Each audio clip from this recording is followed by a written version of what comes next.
مجھے تو ایسا لگتا ہے 90-95% لوگ زکوٰۃ صحیح طریقے سے ادا نہیں کر رہے ہیں۔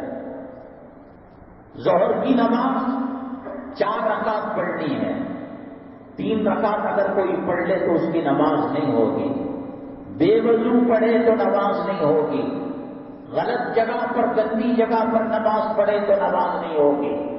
اسی طریقے سے زکوٰۃ جتنی نکالنی ہے، 1 لاکھ روپے نکالنا ہے، 90,000 اس نے نکالا اور بقیہ رقم نہیں نکالی، وہ بھی زکوٰۃ ادا نہ کرنے والا ہے۔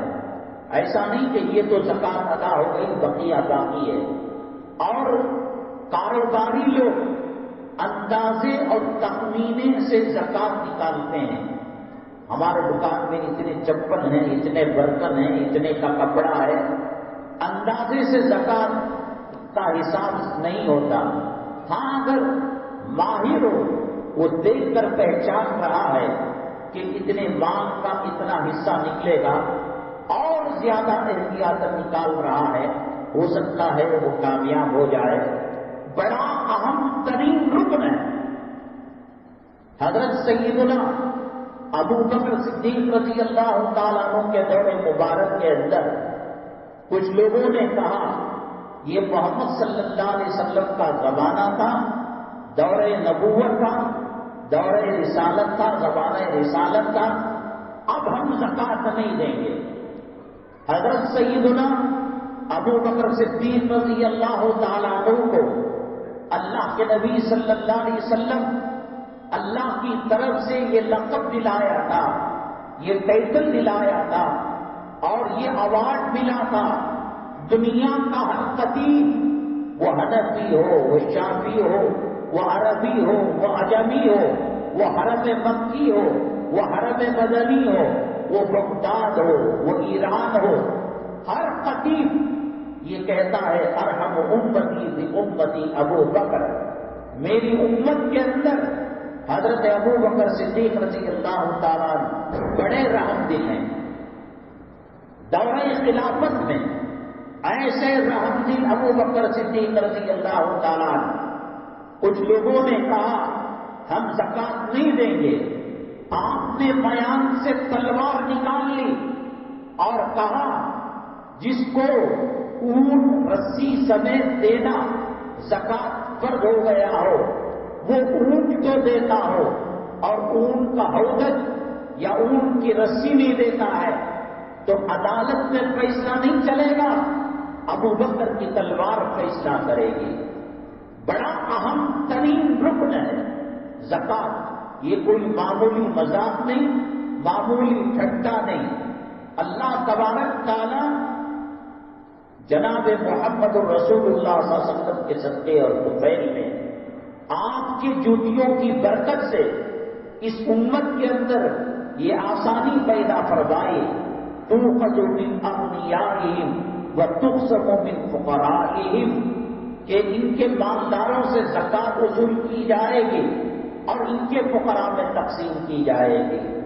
اس سے پہلے امتوں کے اندر صدقہ خیرات اللہ کے راستے میں دینا، قربانی فقراء کو نہیں دیا جاتا تھا، پہاڑ پر رکھ دیا جاتا، آسمان کی آگ آتی اور مال قبول ہوتا تو آگ جلا کر بسم کر دیتی۔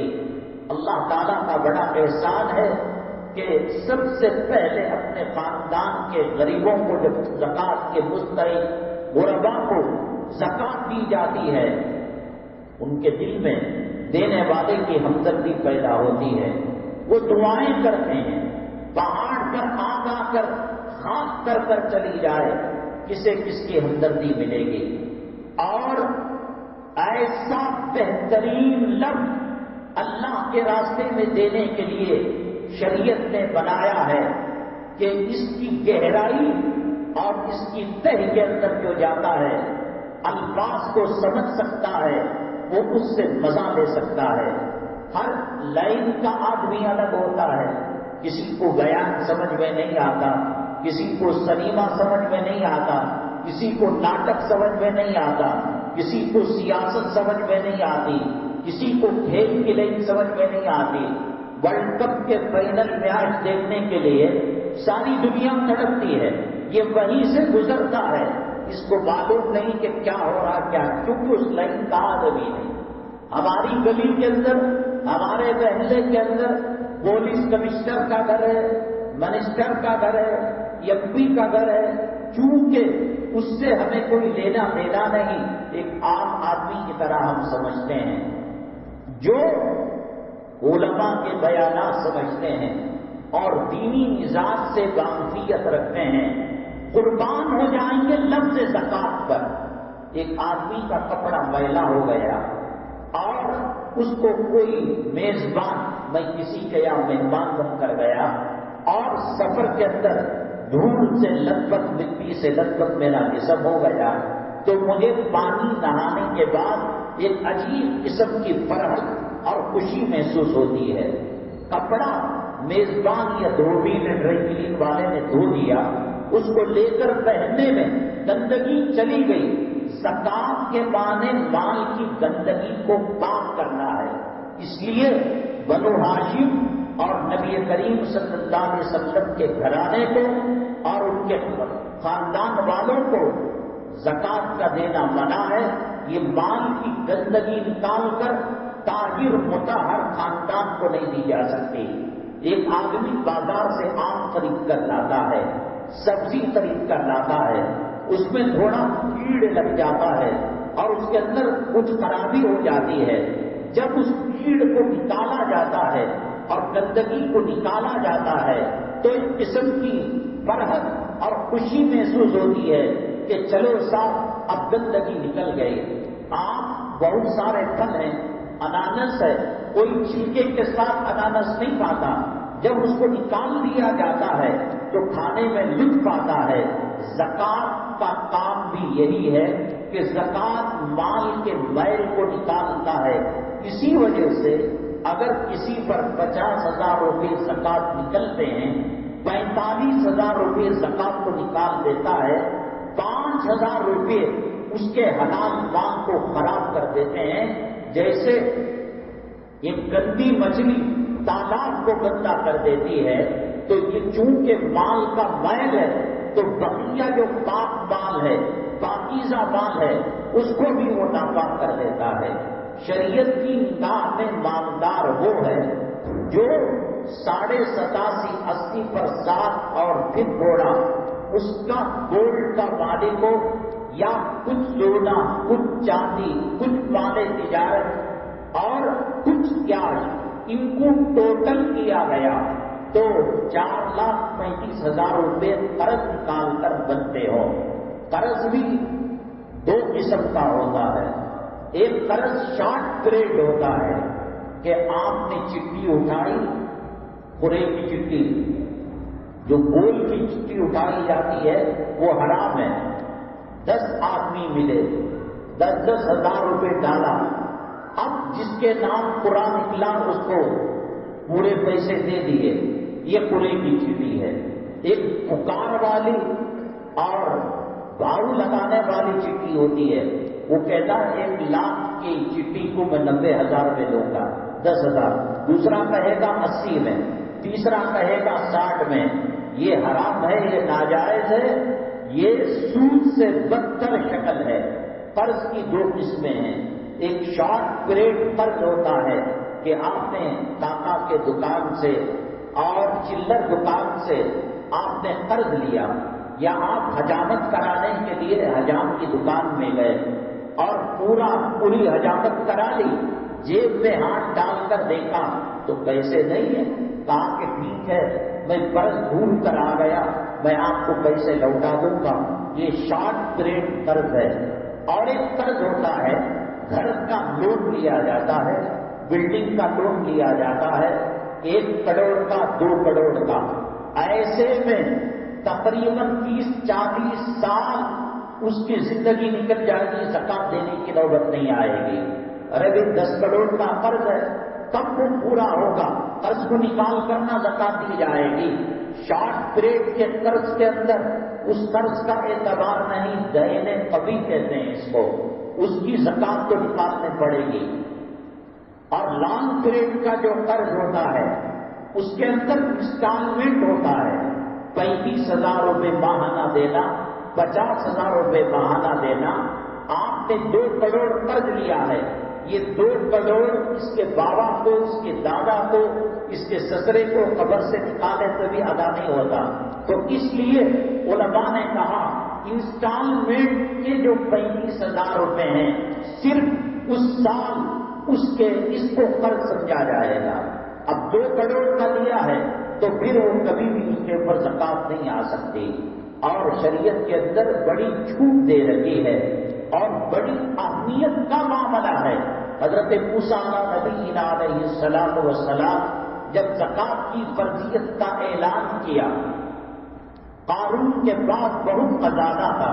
اس نے کہا اے موسیٰ، ہم ہر بات آپ کی ماننے کے لیے تیار ہیں، لیکن زکات مال کی محبت کسی انسان کے تقوی اور طہارت کو دیکھنا ہو تو آپ اس کے تہجدوں کو دیکھ کر، اس کی نوافل کو دیکھ کر، اس کی تلاوت کو دیکھ کر، اس کے ذکر کو دیکھ کر، اس کے بار بار حج و عمرہ کرنے کو دیکھ کر تقوی کی سند نہ دیں. 2 چیزوں سے انسان کے تقوی طہارت کا پتہ چل جاتا ہے، ایک دسترخوان پر اور ایک متقی آدمی کبھی بخیل نہیں ہو سکتا. اس کے پاس جو بھی پیسہ ہوگا مہمان نوازی کرنا، صدقہ کرنا، خیرات کرنا. دارالعلوم دیوبند کے ایک کشمیری محدث تھے، علامہ انور شاہ کشمیری رحمۃ اللہ علیہ نے، دوسرے ایک کشمیری استاد تھے. رات کے 2 بجے مہمان پہنچے. اب اس وقت نہ بازار کھلا ہے، نہ اتنی وسعت تھی کہ فریج کے اندر ساز و سامان رکھا ہوا ہے. چولہا جلانے کے لیے لکڑیاں نہ مل سکی.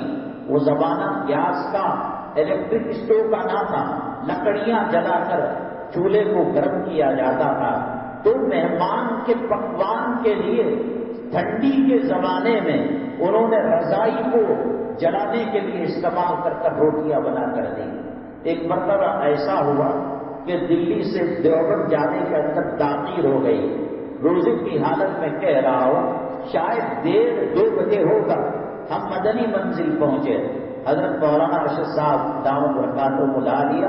استاد محترم ہیں اور مربی بھی ہیں.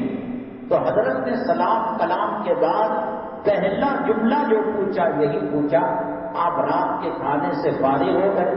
ساس نبی ساتھ بھی کھانا پکا کر نہیں ڈالتی، 5 جمعہ کی جوڑوں بھی کھانا پکا کر نہیں ڈالتی.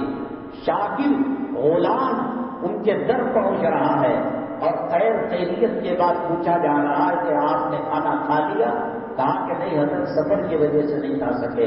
خدا جانے بہوؤں کو جگا کر، خادمہ تو نہیں رہتی، یا اہلیہ محترمہ امی جان کو جگایا، آدھے گھنٹے کے اندر گرم گرم دال اور روٹی کو انہوں نے رکھ دیا. حضرت مدنی نفر اللہ مرتبہ کا دسترخوان بہت مشہور ہے. آپ جس کسی بزرگ کے دربار میں جائیں گے، خواجہ اجمیری رحمت اللہ علیہ کے در کے اندر، دربار کے اندر دنیا کی سب سے بڑی دیگ ہے جو ہمیشہ چلتی رہتی ہے. حضرت ٹیپو سلطان شہید رحمت اللہ علیہ سیرت پٹن کے اندر آپ دیکھیے آج بھی کھانا بڑھ رہا ہے. نظام الدین اولیاء رحمت اللہ علیہ ثابت کر یعنی جو جتنا بڑا بزرگ ہوگا اس زمانے سے لے کر آج تک در جو ہے تقسیم ہوتا رہے گا. اس سخاوت منافق کے اندر نہیں آ سکتی. اللہ کے نبی جناب محمد رسول اللہ صلی اللہ علیہ وسلم نے فرمایا سخاوت ایک درخت ہے جس کا تنا اور جڑیں جنت کے اندر ہیں. اب ہم اس کو پکڑ کر چلیں گے تو جنت میں پہنچیں گے. اور بخل اور کنجوسی ایک درخت ہے جس کا تنا اور جس کی جڑ جہنم کے اندر ہے. جو اس پر چلے گا وہ جہنم میں پہنچے گا. مومن متقی بخیل نہیں ہو سکتا، کنجوس نہیں ہو سکتا، دل اس کا دریا ہوتا ہے. آپ دارالعلوم کے اساتذہ کو دیکھیے گا، ہمارے اکابرین کو دیکھیے گا، کھلانے میں پلانے میں کبھی وہ پیچھے نہیں ہٹتے. خیرات دارالعلوم دیوبند کے اندر جو سخاوت کی دریا وہی ہے. آٹو چلانے والا اب تو بیٹری کا ای رکشا آ گیا ہے. اس زمانے کے اندر کچھ سال پہلے پیر سے مارنے والا رکشہ ہوتا تھا۔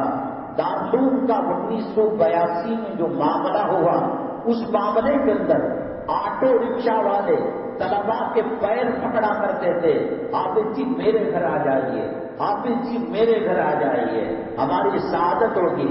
ان کے کرنے کرانے کا اثر جیسے حضرت گنگوئی رحمت اللہ علیہ کی خانقاہ کے ارد گرد اور دنگوں کے اندر غیر مسلم، مسلمان تو مسلمان، غیر مسلم دھوبی بھی کپڑے کو چھاٹتا تھا، الا اللہ کہہ کر چھاٹتا تھا۔ ان کے تقوی، ان کی سخاوت، ان کی طہارت کا اثر دوسروں پر پڑتا تھا۔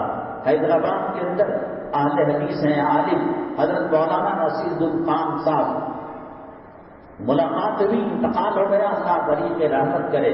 ان کی گلی کے اندر، ان کے محلے کے اندر ایک عورت آپ بے پردہ نہیں بتا سکتے۔ کسی گھر کے اندر ٹی وی کا اینٹینا لگا ہوا ہو، کیبل کنیکشن ہو، آپ نہیں بتا سکتے۔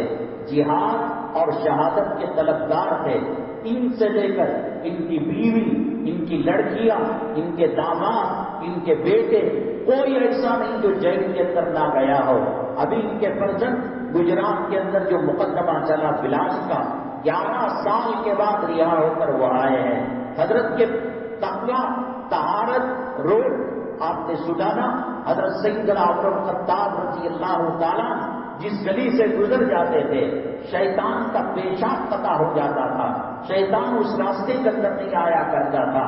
آدمی کے تقوی، طہارت، خلوص، اخلاص کی برکت محلے کے اندر آ جاتی ہے۔ متقی امام، پرہیزگار مؤذن اور پرہیزگار مسجد کا اسٹاف ہوگا، وہ ایسے لگے گا محلہ گویا دارالاسلام ہو۔ حی علی الصلاۃ، حی علی الفلاح کی ندا پر دھڑا دھڑ شٹرے جو ہے وہ شٹر بند ہو جائے گا، دکانوں کو تالا لگے گا۔ اس لیے محلے کے اندر تو تقویٰ اور طہارت اور اس کی خوبی یہ کہ سخاوت سخی ہوتا ہے۔ اور اللہ کے نبی جناب محمد رسول اللہ صلی اللہ علیہ وسلم نے فرمایا، مومن ایک آنکھ سے کھاتا ہے اور کافر 7 آنکھ سے کھاتا ہے۔ آپ دیکھ لیجئے گا جو اللہ والے ہوتے ہیں، نبی کریم صلی اللہ علیہ وسلم سنت مسواک میں دکھانے کی ضرورت نہیں ہے، منافق بھی دکھا دے گا۔ تسبیح کے دانے ڈھکلنا یہ اس کے تقویٰ نہیں، یہ جو ہے منافق بھی دکھا دے گا۔ بال گردا رکھ لیا، یہ منافق بھی دکھا دے گا۔ کھانے کے دسترخوان کے اندر بیٹھ کر سنت کا لحاظ کرنا اور سنت کے مطابق کھانا کھانا، یہ اور سخاوت، یہ 2 چیزیں جن سے انسان کے تقوی طہارت کا پتہ لگایا جا سکتا ہے۔ آپ دیکھ لیجئے گا، ابھی اس کے اندر عنوان ہے نا، کھانے پینے میں زیادتی کرنا روح رمضان کے منافی ہے۔ اسی لوگوں نے یہ سمجھ لیا، عورت کو ڈیوٹی بڑھا دیتے ہیں، کبھی چکن کے سموسے، کبھی قیمے کے سموسے، کبھی انڈے کے سموسے، ایسے معلوم ہوتا ہے کہ 30-40 سال تک جیل کے اندر ان کو بند کر کے رکھا گیا، اور دسترخوان پر ایسے ٹوٹ پڑتے ہیں کہ پتہ بھی نہیں لگتا کہ کب ہوا آئی اور ٹنڈی دانوں کو لے کر اڑ گئی۔ اس سے پتہ چل، اللہ کے نبی صلی اللہ علیہ وسلم کے پاس ایک کافر مہمان آیا اور کہا، پہلے تو اللہ کے نبی صلی اللہ علیہ وسلم نے گھر کو دیکھا، کوئی خاص چیز نہیں تھی۔ صحابہ کرام سے عرض کیا کہ آپ اس کو بطور مہمان رکھنے کے لیے تیار ہیں؟ تو اس کی شرارت، اس کی خباثت اور اس کی بدقیمتی کی وجہ سے کوئی صحابی گھر میں رکھنے کے لیے کہا کہ ٹھیک ہے، آپ ہمارے گھر تشریف لائیے۔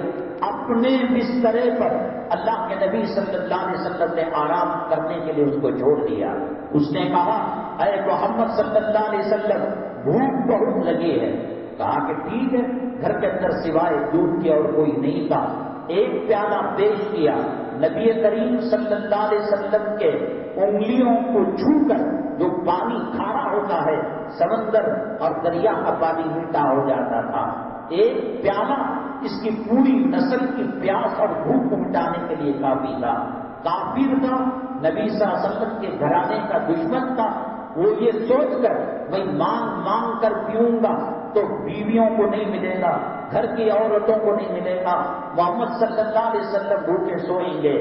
7 پیالی اس نے دودھ پی، اور جب اس نے یہ معاملہ کیا، اٹیچ باتھ روم کا تو زمانہ تھا نہیں، تو چنانچہ رات میں پیشاب پاخانہ بسترے پر کر دیا، اور الصبح جب تہجد کے وقت اور فجر سے پہلے پہلے دھیمی دھیمی روشنی آسمان سے پھوٹتی ہے، اس میں نکل کر بھاگ گیا، اور بھاگتے ہوئے اس کا جو اوزار تھا تلوار وہ چھوڑ کر بھول کر چلا گیا۔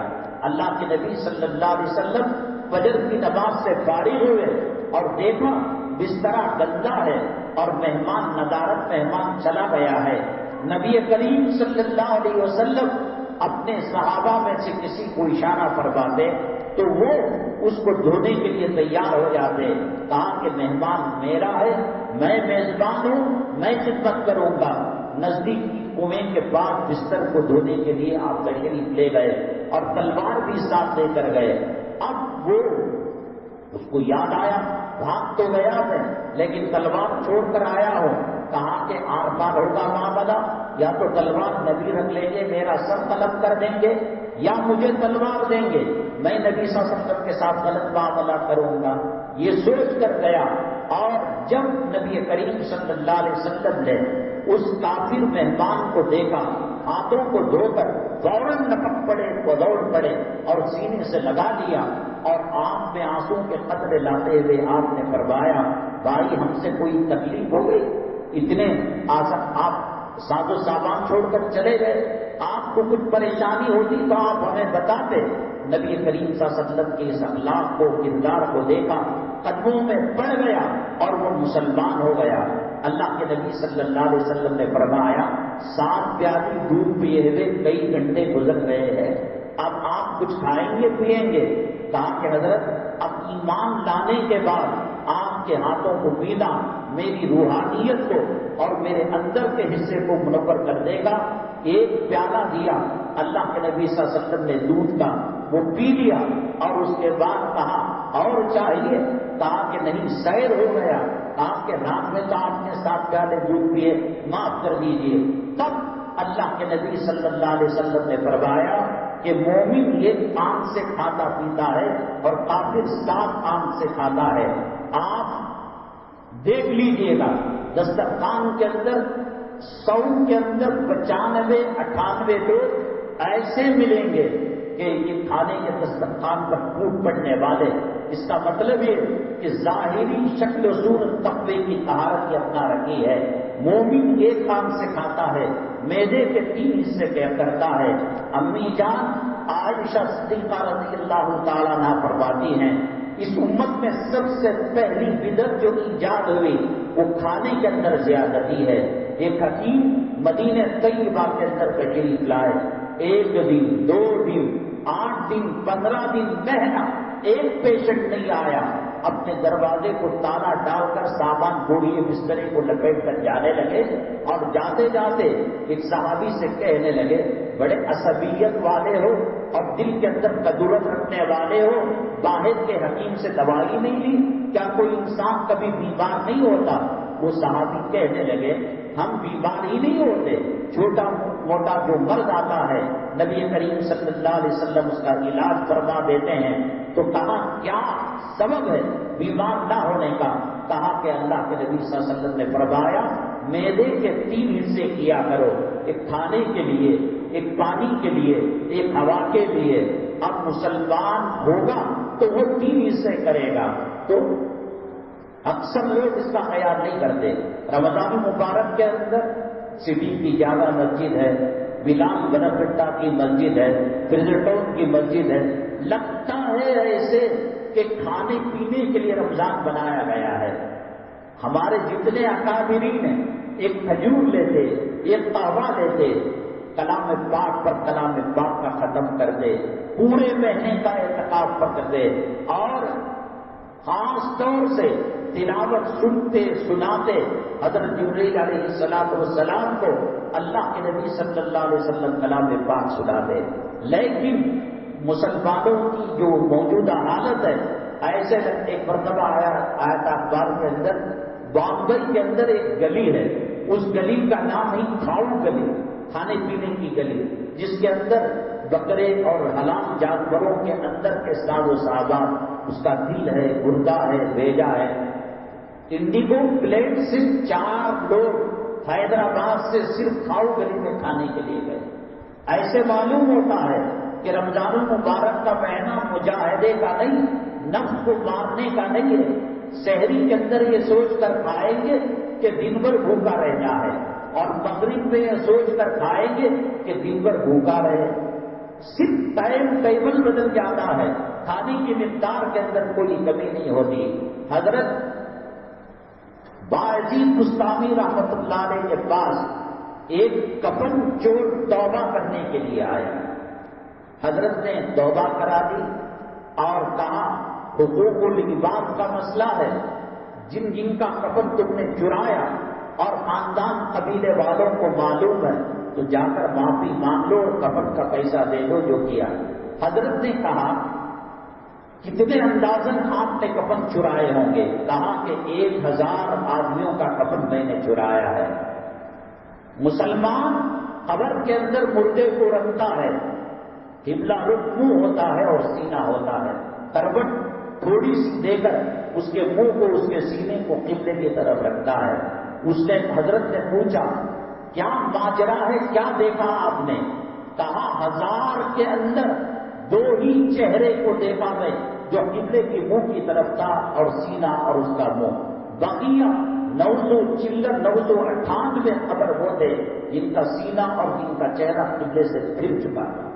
یہاں نمازوں کو دیکھ کر، ٹوپیوں کو دیکھ کر، داڑھیوں کو دیکھ کر، ممبر کو دیکھ کر، محراب کو دیکھ کر فلاں آدمی بڑا اچھا ہے، متقی پرہیزگار ہے، لیکن اس نے جو یہ بتایا، ابھی ہم بات لمبی ہو جائے گی، اصل بات رہ جائے گا۔ پاکستان کے اندر ایک کمبخت ملعون اور مردود قبر کے اندر جب لڑکی کو دفن کیا جاتا اصل مغرب کے اندر تو لاش تازہ تازہ رہتی، کہتے ہوئے جسم کانپ رہا ہے اور سینے میں ایک حرکت مؤذن ہے، وہ لڑکیوں کے ساتھ قبر میں اتر کر بدکاری کیا کرتا تھا اور کئی سالوں سے یہ معاملہ کر رہا تھا، 4 سال 5 سال۔ اس کے بعد پکڑا اس لیے گیا کہ ایک قبر کے اندر ایک لڑکی کو مغرب کے وقت دفن کیا گیا اور عشاء کے بعد ایک کانا کرتوت وہ کیا کرتا تھا۔ چنانچہ جب وہ قبر کے کو کھودا اترا اور چہرے سے کفن کو ہٹایا، آنکھوں سے وہ روشنی نکلی، وہ یا 10-20 سورج کی کرنیں اس کی آنکھوں کو مار رہی ہو، چیخ کر چلا کر یہ وہاں سے دوڑنے لگا۔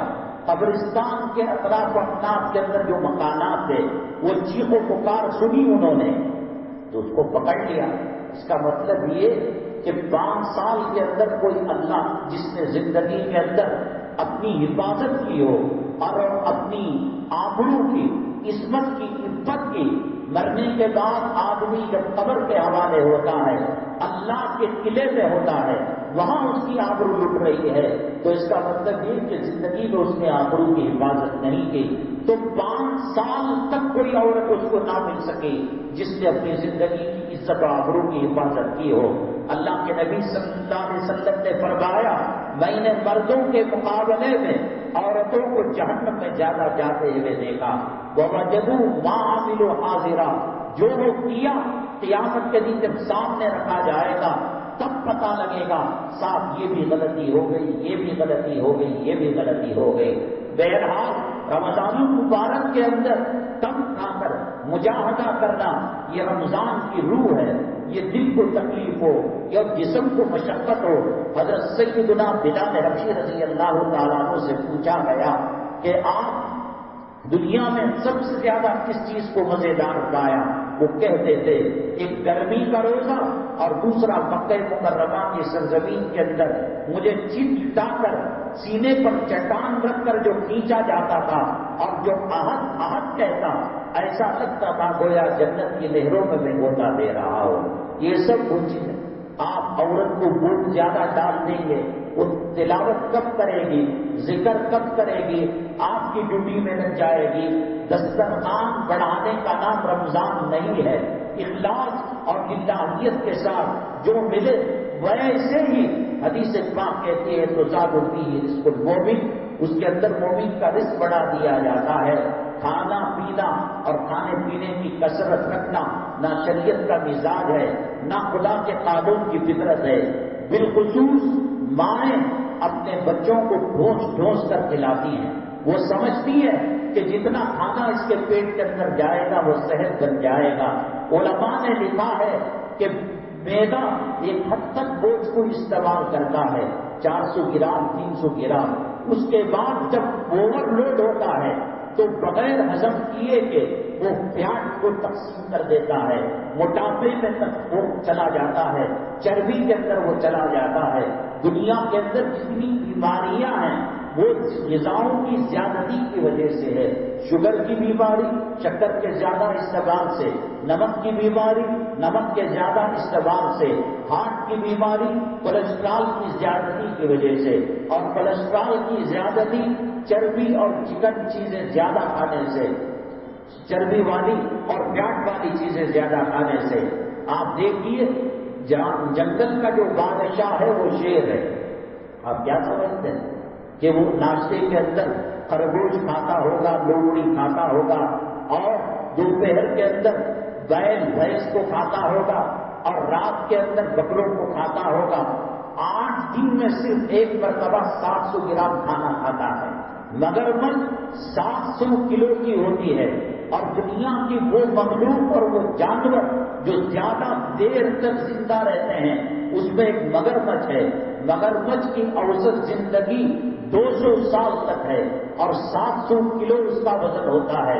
صرف 700 گرام 24 گھنٹے کے اندر وہ کھاتی ہے۔ جو جتنا طاقتور ہوتا ہے وہ کم غذا کو استعمال کرتا ہے۔ بالخصوص رمضان المبارک کے اندر اتنا کھا لینا کہ تراویح کی حرکات کے اندر ری خارج ہونے کا اندیشہ، کھٹی ڈکاریں آ رہی ہیں، یہ شریعت کا مزاج نہیں ہے۔ رمضان المبارک کو رمضان کے طریقے سے گزارا جائے تو رمضان کا لطف ملتا ہے۔ ایک آدمی ایک بریانی کھا رہا ہے، ون ڈے 20 میچ چل رہا ہے، پورا دھیان میچ پر، بیٹنگ کیسی ہو رہی ہے، بولنگ کیسی ہو رہی ہے، تو کھانے کا لطف چلا جاتا ہے۔ رمضان المبارک کے اندر اللہ کے کلام کو تراویح میں پڑھا جاتا ہے۔ یہ نیچے سے ڈکار، اوپر سے ڈکارے، نیچے سے جو ہے ری خارج کر رہا ہے، اور پیٹ پھول گیا ہے گیس کی وجہ سے، اور فجر کی نماز بڑی مشکل سے ادا ہو رہی ہے۔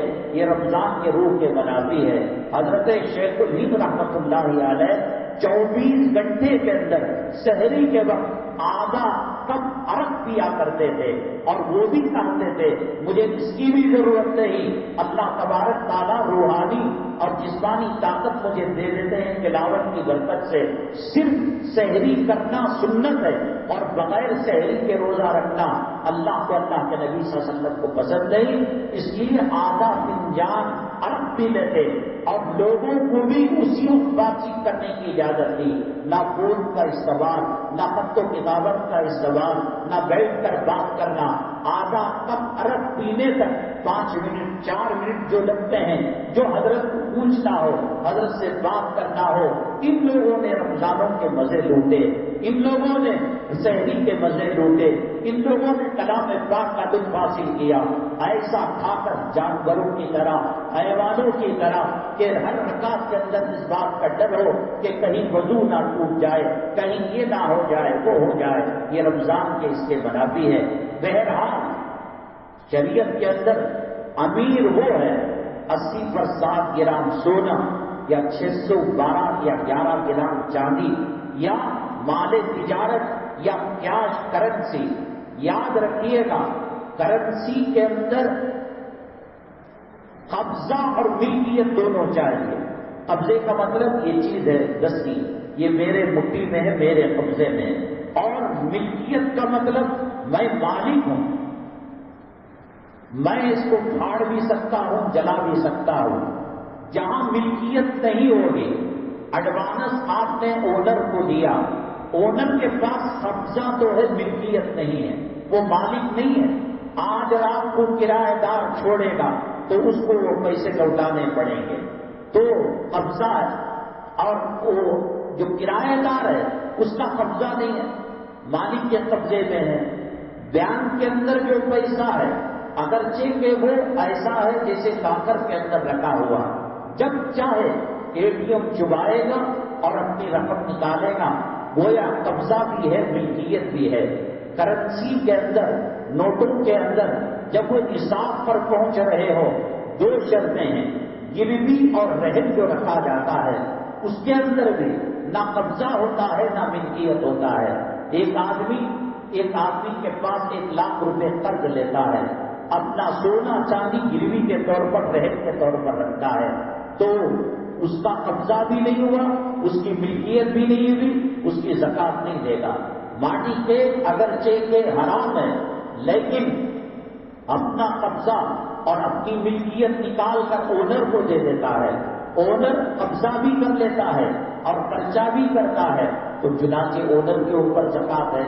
کرایہ دار کے تعلق سے شارٹ پیریڈ کے اندر کرایہ کیا جاتا ہے اور نکلا بھی جا سکتا ہے، جیسے مسجد کے اندر دکانیں اسپیشل رمضان المبارک کے اندر لگتی ہیں تو اس میں 20,000 روپے ایڈوانس اور روزانہ 500 روپے مسجد کی امداد کے لیے دی جاتی ہیں، تو ان کی زکات نکالی جائے گی۔ لانگ پیریڈ کے اندر جیسے عام طور سے جو اوقاف اور جو زمینیں ہوتی ہیں مساجد کی، مدارس کی، 25-50 سال سے لوگ کرائے پر رہتے آئے ہیں، تو وہ ایڈوانس کے بارے میں علماء کا یہ کہنا ہے سہولت ہے تو نکال دیں اور سہولت نہیں ہے تو نہ نکالیں، لیکن جب وہ ایڈوانس واپس ہوگا یہ کہا کہ پچھلے سالوں کا نکالنا پڑے گا۔ بہرحال زکات اہم ترین مسئلہ ہے، جیسے نماز غیر جگہ پڑنے پر، پیشاب خانے کی جگہ، استبل کی جگہ جو ناپاک نجس ہوتی ہے پڑھنے سے نہیں ہوتی، مال زکات کو اگر غیر جگہ پر لگایا جائے، امیر کو دے دے، مالدار کو دے دے۔ مالدار کون ہے؟ جس کے پاس 80 پر 7 گرام سونے کا پیسہ کیش، چاہے اپنے قبضے میں ہو، چاہے بینک کے اندر ہو، چاہے بانڈ پیپر میں ہو، چاہے کسی کمپنی کا شیئر لے کر رکھا ہو، جو پہلے سے مالدار ہے، صاحب نصاب ہے، اس کو زکات دینا ہے۔ اگر کوئی اس کو زکات دے گا تو زکات قبول نہیں ہوگی، اور یہ زکات کا مال اس کے پاکیزہ مال کے اندر رکھ کر وہ اچھا مال بھی خراب ہو جائے گا۔ ابھی 2-3 سال کے اندر بنگلور کے اندر تقریباً 150 کمپنیاں ڈوب گئی، ان کا دیوالیہ ہو گیا۔ کوئی 20 لاکھ روپے لگایا تھا، کوئی 50 لاکھ روپے لگایا تھا، کوئی 50,000 روپے لگایا تھا۔ یہ برا فلا آمینٹ 125 کمپنیاں ڈوب گئی۔ اللہ کے نبی صلی اللہ علیہ وسلم نے فرمایا اپنے مالوں کو تباہ بربادی سے بچانا ہو، حسنوا اموالکم بالزکاۃ، اپنے مال کو اللہ کے لاکر میں دو زکات کے ذریعے سے۔ جو زکات نکالتا ہے، جب حدیث کہتی ہے اللہ کے قلعے کے اندر اس کا مال چلا جاتا ہے، دنیا کی کون سی طاقت اس کو تباہ برباد کر سکتی ہے؟ جن لوگوں کا مال کمپنیوں کے اندر ڈوبا ہے، اللہ کے لیے تنہائی میں بیٹھ کر سوچے کیا زکات انہوں نے صحیح ادا کی۔ بزرگان دین نے ایک واقعہ لکھا ہے، ایک مجلس کے اندر ایک عالم، ایک اللہ والے بزرگ بتا رہے تھے جو زکات نکالتا ہے اس کا مال تباہ اور برباد نہیں ہوتا۔ ایک یہودی، اس کا مال پانی کے جہاز سے آ رہا تھا اور اطلاع ملی سیلاب آ گیا، ہواؤں کا طوفان آ گیا اور کشتی ڈوبنے کے قریب ہو گئی۔ چنانچہ یہودی، جب ابھی تازہ بیان اس یہودی کا، یہودی غیر مسلم کے لیے زکات نہیں ہے، نہ لے سکتے ہیں نہ دے سکتے ہیں، غیر مسلم مکلف نہیں، زکات کے لیے مسلمان ہونا شرط ہے، عاقل ہونا شرط ہے، دیوانے پر نہیں، بالغ ہونا شرط ہے، نابالغ پر نہیں۔ نابالغ بچے کو وراثت کے ذریعے سے، ماں باپ کے مرنے کے ذریعے سے کروڑوں کی جائیداد آ جائے، بالغ ہونے سے پہلے نہ نماز کا، نہ روزے کا، نہ زکات کا وہ مکلف ہے۔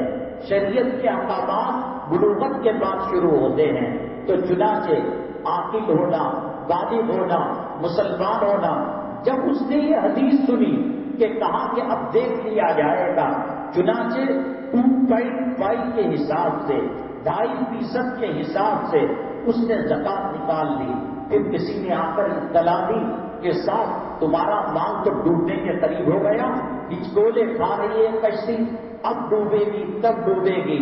وہ تلوار میان سے نکالا، کہا کہ اس مولوی کا، اس بزرگ کا سر قلم کر دوں گا۔ تب وقت نبی کے حوالے سے، حدیث کے حوالے سے یہ غلط بیانی سے کام لے رہا ہے، میرا مال تو ڈوب رہا ہے۔ قریب تھا کہ وہ تلوار سے سر قلم کرتا۔ اس کے غلام نے کہا آقا آقا مالک رک جائیے، یہ رک گیا، کہا کہ تمہارا مال محفوظ ہو گیا۔ زکات یہودی نہیں دے سکتا، یہودی پر فرض نہیں ہے، لیکن زکات کا ایک ظاہری اثر جب یہودی پر ہو سکتا ہے تو مسلمان پر کیوں نہیں ہوگا؟ ہمارے مالوں کو تباہی اور بربادی سے بچانا ہے۔ عورت کے پاس زر زیور ہے، شریعت کہتی ہے عورت کو اپنے مال کا زکات نکالے، مرد کے ذمے نہیں ہے، لیکن صبا کا دن جب زکات نہ نکال کر مختلف قسم کی بیماریاں آ جائیں گی اور مختلف قسم کی مہلک چیزیں آ جائیں گی، مرد ہی کو تو سنبھالنا پڑے گا، نرسنگ ہوم کا بل مرد کو دینا پڑے گا۔ اس لیے عورت کی اجازت سے مرد زکات نکال لے، اگر روپیہ پیسہ نہ ہو مال کو فروخت کر کر زکات نکالے۔ زکات نہیں نکالی، اب جو جتنی کمپنیوں کا دیوالیہ ہوا اور مسلمانوں کا کروڑوں روپیہ تباہ برباد ہوا، کوئی حج کے ٹور کے نام پر، کوئی تجارتی منافع بخش کمپنی کے نام پر جو مان لیا وہ ڈوب گیا، تو اس کا مطلب یہ کہ ہم نے زکات صحیح نہیں نکالی۔ زکات کے اندر بال سے زیادہ باری کیا ہے۔ مثال کے طور پر میں نے اپنی بیوی کا زکات نکالنے کے لیے ایک سفیر صاحب میرے در پر آئے، میرے کارخانے کو آئے، میں نے دے دیا، تو اگر میں نے زکات کی نیت نہیں کی زکات ادا نہیں ہوگی۔ زکات کی نیت دو جگہ پر کرنی چاہیے، ایک یہ کہ مال سے جب زکات کے حساب سے مال کو نکالا تو اسی وقت نیت کر لینی چاہیے کہ ہم نے زکات کا مال نکالا ہے، یا نہیں کم سے کم کسی کو دینے وقت زکات کی نیت کرنی چاہیے۔ بال سے زیادہ باری کیا ہے اور زکات نہ نکالنے والوں کے لیے قرآن نے بھی کہا والذین یکنزون الذھب والفضة ولا ينفقونها في سبيل الله فبشرهم بعذاب أليم، سخت ترین اور دردناک عذاب دے گا۔ حدیث پاک کے اندر آتا ہے قیامت کے دن اللہ تبارک تعالیٰ ایک اژدے کو مسلط کر دے گا، وہ اس ہاتھ کو چبا کر کھائے گا، پھر اس کے بعد اس ہاتھ کو چبا کر کھائے گا، اس کو کھانے تک دوبارہ اللہ یہ ہاتھ پیدا کر دے گا، اس کو کھانے تک دوبارہ۔ اللہ کے نبی صلی اللہ علیہ وسلم نے پوچھا حضرت جبریل امین علیہ السلام سے کیوں یہ عذاب دیا جا رہا ہے؟ حساب و کتاب زکات کا ٹھیک سے نہیں کیا کرتے تھے اور ٹھیک سے زکات نہیں نکالا کرتے تھے۔ قبر کے اندر ایک اجزا مسلط کر دیا جائے گا، جب چیخے گا مردہ وہ اجزا کہے گا انا مالو کا، میں تیرا مال ہوں۔ اور دوسری بات یہ ہے شریعت نے، مذہب اسلام نے فائنانشیل سسٹم جو رکھا ہے، روپیوں پیسوں کا، معاشیات کا، اکنامکس کا، کائنات کے اندر کہیں نہیں ملتا۔ جیسے ماں باپ اپنے بچوں کو پالتے ہیں اور خامن اپنی بیوی کے نان نقطے کا ذمہ دار ہے، قرآن نے یہ نہیں کہا کہ تم لوگ احسان کر رہے ہو وفی اموالہم حق للسائل والمحروم۔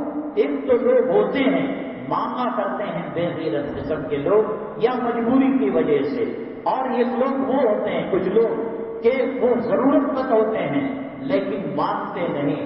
تو جیسے بیوی کے ذمے، شوہر کے ذمے بیوی کا نام نفقہ ہے، ماں باپ کے ذمے اولاد کی پرورش کی ذمہ داری ہے، اللہ نے دنیا میں یہ سسٹم رکھا ہے کہ غریبوں کی روزی مالداروں کے ذمے کر رکھا ہے۔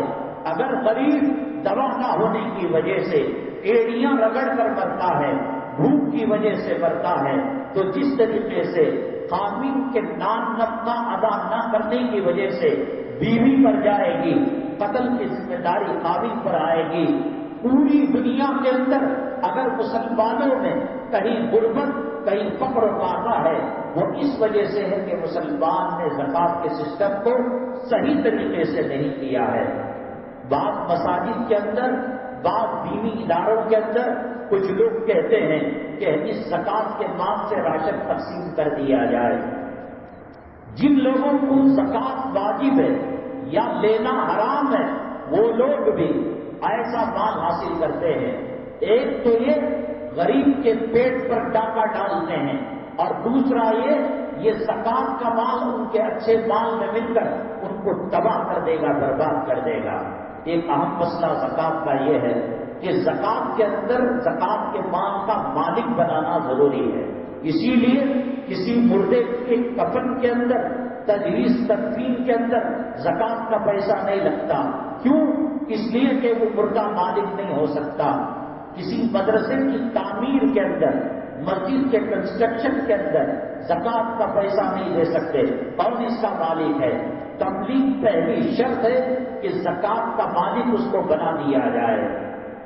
اور سید کا مسئلہ بڑا گمبھیر ہے آج کے زمانے میں۔ نبی کریم صلی اللہ علیہ وسلم کے بعد دور خلافت کے اندر سیدوں کو، بنو ہاشم کو بیت المال سے امیر المؤمنین ایک بہت بڑی رقم جاری کرتا تھا، بہت بڑے ہدایا اور تحفے دیا کرتا تھا۔ بیت المال اور غزوات جب ہوتے، جنگ ہوتی تو بیت المال میں 5واں حصہ دیا جاتا۔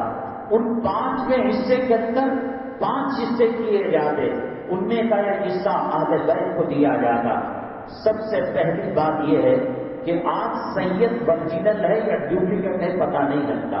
ایک آدمی نو مسلم ہوتا ہے، کلمہ پڑھاتے ہیں، کیا نام رکھے؟ سید نثار احمد، سید عبد الرحمان۔ کہاں سے سید ہو گیا؟ یہ تو نو مسلم ہے، غیر مسلم کا مسلمان ہوا۔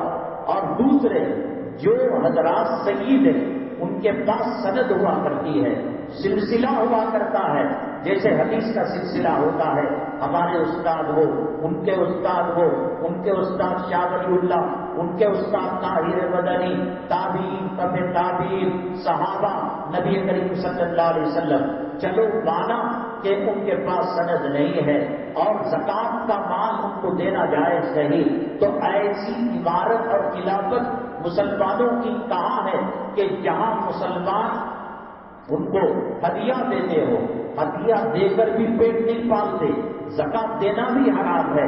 اس لیے فقیہ الامت، فقیہ الاسلام، اللہ تبارک تعالیٰ نے حضرت مولانا خالد سیف اللہ رحمانی صاحب بڑی تفقہ اور فقہ کے اندر مہارت دی ہے۔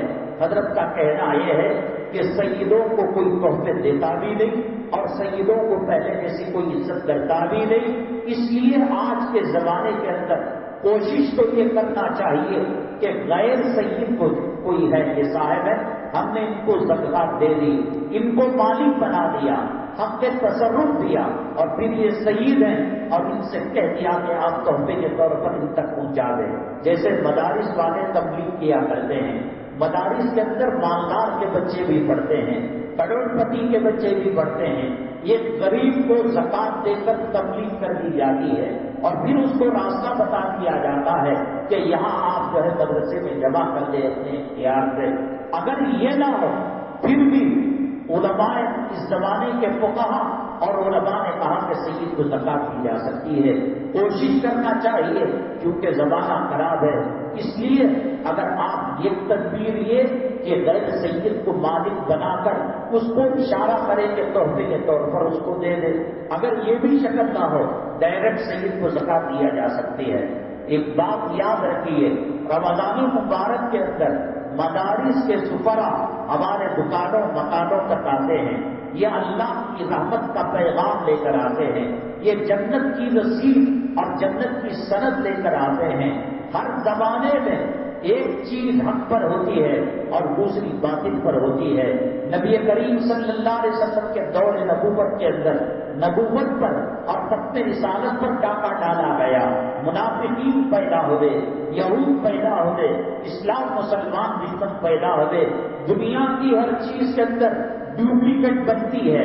ہو سکتا ہے کچھ ادارے والے غلط کام کرتے ہو، جس ادارے کے بارے میں تیقن ہو، آپ نے تحقیق کی ہے اور کرنا بھی چاہیے، اس لیے کہ آپ زکات کی رقم دے رہے ہیں، آپ اپنی بیٹی کو دے رہے ہیں اور کسی کو داماد بنا رہے ہیں، تو 7 زمین اندر اور 7 آسمان اوپر تک انکوائری کرتے ہیں، لڑکا کیسا ہے، خاندان کیسا ہے، قبیلہ کیسا ہے، جن بہنوں کی نکاح ہوئے وہ کیسے ہیں، اور ایجوکیشن کیا ہے، کماتا کتنا ہے۔ زکات دین کا اہم ترین رکن ہے۔ قارون نے جب زکات کا انکار کیا، حضرت موسیٰ علیہ السلام تقریر کر رہے تھے، کہا کہ اے موسیٰ زنا کی سزا کیا ہے؟ کہا کہ اس کو رجم کر دیا جائے گا، اس کو مار دیا جائے گا۔ اے موسیٰ اگر آپ نے زنا کیا ہو، کہا کہ میرے ساتھ بھی یہ معاملہ کیا جائے گا۔ ایک عورت کو روپیہ پیسہ دے کر بہلا کر پھسلا کر لایا تھا اور مجمع کے اندر اعلان کرنے کے لیے کہا کہ موسیٰ علیہ السلام میرے ساتھ منہ کالا کیا ہے۔ وہ کھڑی اور تھر تھر کانپتے ہوئے حضرت موسیٰ علیہ السلام پر اس نے الزام لگایا۔ حضرت موسیٰ علیہ السلام کی جلالی نگاہ سے اور جلالی نظروں سے ملک الموت تھرا گئے، یہ تو پیسوں میں بکنے والی عورت، اس کے ساتھ کیا معاملہ نہیں ہوگا۔ تھر تھر کانپنے لگی۔ موسیٰ علیہ السلام نے کہا بتا، سچ بتا۔ کہا کہ سچ کہا آپ نے، قارون مجھے پیسہ دے کر لالچ میں لے کر آیا تھا۔ تو قارون رونے لگا، اللہ تعالیٰ سے دعا کی، اے اللہ اس کو مال سمیت زمین کے اندر دھسا دے۔ زکات کا انکار کرنے والا اللہ تبارک تعالیٰ نے اس کے مال کو عذاب کا ذریعہ اور تباہی بربادی کا ذریعہ بنا دیا۔ علماء کرام سے پوچھ کر باری مسائل، بال سے زیادہ باریک مسائل ہوتے ہیں، آپ انکوائری کیجیے۔ اور جو مدارس کے سپرا ہمارے یہاں آتے ہیں، نیک سلوک کیجیے۔ سحری کا ٹائم ہے، سحری کھلائیے۔ اس گرمی کے اندر وہاں سے یہاں آتے ہوئے حلق لکڑا ہو جاتا ہے، زبان کانٹا بن جاتی ہے، دیکھ کر آنسو کے قطرے نکلتے ہیں۔ اے اللہ کس ماحول کے اندر پل رہے ہیں، قال اللہ قال رسول کی صدایں لگانے والے اور دین کے قلعے اور دین کے فوجی اور دین کے سپہ سالار جہاں تیار کیے جاتے ہیں، جائیے بی ایس ایف والا کوئی دوست ہو اس سے پوچھئے گا ہوائی جہاز میں کتنا کنسیشن، ریلوے کے اندر ایک ڈبہ الگ غذا اور ان کو گھر کی ضروریات جو بھی ملتی ہیں پوری قیمت میں، آدھی قیمت میں۔ یہ دین کے قلعے نہ ہوتے، مسلمان بچوں کی ختنہ نہ ہوتی، اذان نہ ہوتی، نماز نہ ہوتی، مسجد نہ ہوتی۔ اس بینک کو تباہ کرنے کے لیے سب سے پہلے علماء سے رشتے کو توڑا گیا، علماء کی نفرتوں کو پیدا کیا گیا۔ ہندوستان کا چراغ اب آخری مرحلے کے اندر ڈلمل کر رہا ہے۔ تبڑے کفر کے اور شرک کے اسلام مسلمان دشمنوں کی ہوائیاں آندیاں چل رہی ہے۔ آج کے زمانے کے اندر مدارس کے اندر تندرستی لانے کی کوشش کی جا رہی ہے، مٹانے کی کوشش کی جا رہی ہے۔ سفراء کا احترام کریں، یہ اپنی جوڑوں کو پالنے کے لیے نہیں، اپنے بچوں کو پالنے کے لیے نہیں۔ ہم نے کئی مرتبہ ایسا دیکھا، بیگم حاملہ ہے، ڈاکٹر نے بتایا رمضان المبارک میں ڈیلیوری ہے، کہا یہ تیرا مسئلہ ہے۔ بچے سال بھر کھانے کے لیے رمضان مبارک میں ہم چندہ کرنے نکلتے ہیں۔ اللہ تیرا حافظ، بیوی کی قربانی، بیمار ماں کی قربانی اور اس سخت موسم کی قربانی۔ 10 دکانوں میں 3 دکان والے ہی چندہ دیتے ہیں، 7 والے چکر لگاتے ہیں۔ آ گیا ابھی بہنی نہیں ہوئی، اگر تیری بہنی چندے سے اگر ہو جائے، مدرسے کے تعاون سے اگر ہو جائے، 4 آنے کا بیمار میں اللہ 100 روپے کی لذت دیں گے اور 100 روپے کی راحت برکت فرمائیں گے۔ ہونا تو یہ چاہیے تھا کہ قطار کے اندر کھڑے ہو کر ہم مدرسوں کا تعاون کرتے، ہم علماء کو پیدا کرنے والے اداروں کا تعاون کرتے، دین کے دلوں کے اندر سپہ سالاروں کو، فوجیوں کو تیار کرنے والوں کا شکریہ ادا کرتے۔ افسوس کی بات، بہار سے، اتر پردیش سے، حتیٰ کہ کشمیر سے وہ آ رہے ہیں، ہمارے ایمان کی کمزوری ہے، ہمیں ان کا شکریہ ادا کرنا چاہیے۔ میں نے بارہا بتایا موجودہ زمانے کے اندر دو چیزیں ہی ضمانت ہیں ہماری نجات کے لیے، ایک رجوع اللہ اور دوسرا صدقہ خیرات۔ مدرسے سے بڑھ کر زکات کے مستحق نہیں ہو سکتے۔ ایک بعض لوگ جیسے بیواؤں کو زکات دو، یتیموں بیوہ زکات کی مد میں نہیں ہے۔ بعض بیوائیں کروڑ پتی ہوتے ہیں، بعض یتیم بچے کروڑ پتی ہوتے ہیں، بعض زمینوں کے مالک فقیر ہوتے ہیں، کھانے کا پیسہ نہیں ہوتا۔ اس لیے مدارس عربیہ آپ انکوائری کیجیے، آپ تحقیق کیجیے اور خوش نصیبی سمجھیے کہ یہ اللہ کے نیک بندے ہمیں جہنم سے آزاد کرانے، اگلی نسلوں کے اندر دین کی حفاظت کا ٹھیکہ لینے والے یہ آ گئے ہیں۔ ہماری خوش نصیبی ان کے آنے سے ہمارا گھر روشن ہو گیا، ہماری بیماریاں چلی گئی۔ اللہ کے نبی صلی اللہ علیہ وسلم نے فرمایا تصدقوا، صدقہ کرو، اگرچہ کہ ایک کھجور کی بیج سے ہی کیوں نہ ہو، کیونکہ اس سے جہنم کی آگ سرد ہو جاتی ہے۔ جس صدقے سے جہنم کی آگ بجھتی ہے، کیا اس صدقے سے موجودہ اسلام مسلمان دشمن جہنمیوں کا خاتمہ نہیں ہو سکتا؟ گزشتہ جمعہ ہم نے سوال رکھا تھا کہ 3 دن اس دروازے سے آنے والے صحابی کو نبی کریم صلی اللہ علیہ وسلم نے جنت کے سند پر عمل فرمائی۔ حضرت عبداللہ بن عمر رضی اللہ تعالیٰ 3 دن گھر کے اندر کسی بہانے سے رہے، وہ تو عشاء پڑھ کر سو گئے، الصلاۃ خیر من النوم، فجر پر اٹھے۔ حضرت عبداللہ بن عمر وہ صحابی تھے صحابہ کرام کے اندر جو عبادت ان کی اور اللہ کی طرف رجوع میں بہت مشہور تھے، وہ ساری رات عبادت کیا کرتے تھے۔ میں نے پچھلے جمعہ کہا سہاگ رات کو نفل پڑھنے کے لیے کھڑے ہو گئے، بیگم نے کہا ہو سکتا ہے یہ سنت ہو، ان کے پیچھے رکعت باندھ کر کھڑی ہو گئی اور دوسرے دن نبی کریم صلی اللہ علیہ وسلم کے پاس فیصلہ گیا۔ حضرت عمر بن خطاب پہچان لیے، آپ نے کہا کہ حضرت عمر جب آپ نے مرض کو پہچانا ہے علاج کیجیے۔ بعد میں آپ نے کہا بیوی کا بھی حق ہے، بتانا پڑتا تھا سہاگ رات کے اندر بیوی سے بات کرنا، بیوی کی دلجوئی کرنا، ان کو عبادتوں میں اتنا مزہ آتا تھا۔ یہ صحابی جن کو جنت کی سند دی گئی 3 دن 3 راتوں میں کچھ بھی نہیں دیکھا، نہ نفل پڑھتے تھے، نہ تہجد پڑھتے تھے، نارمل سے۔ اس کے بعد مجبور ہو کر کہا معاف کرنا میں غلط بتا کر آپ کے گھر میں رک گیا۔ کیا وجہ تھی کہ 3 دن نبی کریم صلی اللہ علیہ وسلم نے آپ کو جنتی بتایا؟ کہا کچھ نہیں کرتا، لیکن اصل چیز یہ ہے میں اپنے دل میں کسی مومن کے تعلق سے کینہ نہیں رکھتا، حسد نہیں کرتا، بغض نہیں کرتا۔ اگر کوئی مجھے ستائے بھی تو میں اس کو پہلے معاف کر دیتا ہوں۔ اسی ادا کی بنیاد پر اللہ نے مجھے جنت کی سند پر عمل فرمائی ہے۔ ایک مرتبہ نبی کریم صلی اللہ علیہ وسلم ایک صحابی کے گھر گئے، دستور یہ تھا کہ 3 مرتبہ سلام کرتے اور 3 مرتبہ سلام کے بعد جواب نہیں آتا آپ صلی اللہ علیہ وسلم واپس آ جاتے۔ سنت یہی ہے، ادب یہی ہے کہ 3 مرتبہ خالی دل بجائے یا آپ موبائل کریں 3 مرتبہ رنگ کریں، 4تھی مرتبہ نہ اٹھا چھوڑ دیں، کیا مصروفیت ہے؟ تو باوجود سننے کے نبی کریم صلی اللہ علیہ وسلم کے سلام کے انہوں نے جواب نہیں دیا اور نبی کریم صلی اللہ علیہ وسلم کو اپنے گھر سے واپس بھیج دیا۔ کیوں بھیجا؟ کیا مصلحت تھی؟ کیا حکمت تھی؟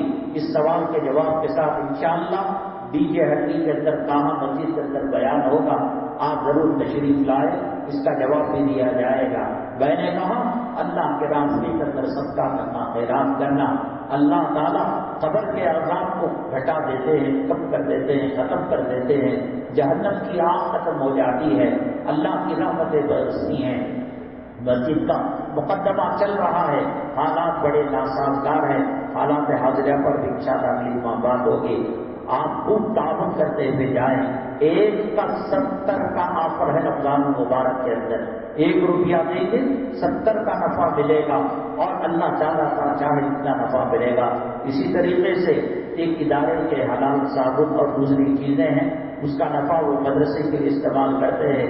اللہ تبارک تعالیٰ ہمارے روزوں کو قبول فرمائے، ہماری تراویح کو قبول فرمائے، کما ہم کہو رمضان المبارک کا اکرام احترام کرنے کی توفیق نصیب فرمائے اور زکوٰۃ شرعی اعتبار سے مظلوم طریقے سے ادا کرنے کی توفیق نصیب فرمائے۔ آمین۔ الحمد للہ۔